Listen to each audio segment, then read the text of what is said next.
পাতলা খিচুড়ি রান্না করতেছি পাঁচমিশালি সবজি দিয়ে।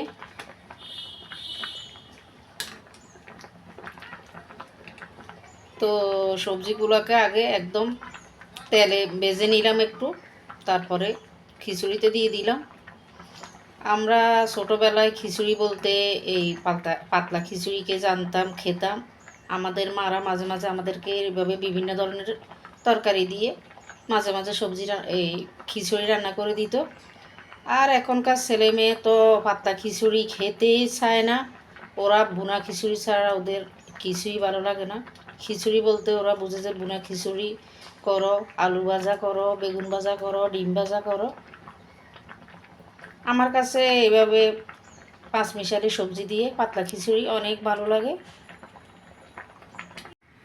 অনেকে এভাবে সবজি দিয়ে খিচুড়ি রান্না করার সময় কাঁচা সবজি দিয়ে দেয়। তো আমিও দুই একবার দিয়ে দেখলাম কেমন মুখের নিচে পড়লে যখন চিবিয়ে খাই কেমন কাঁচা কাঁচা গন্ধ লাগে, কেমন আটা আটা লাগে।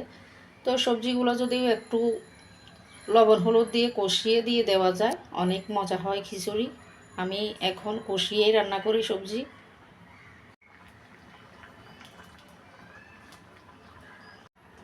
হয়ে গেল আমার পাঁচমিশালি সবজি খিচুড়ি, পাতলা খিচুড়ি।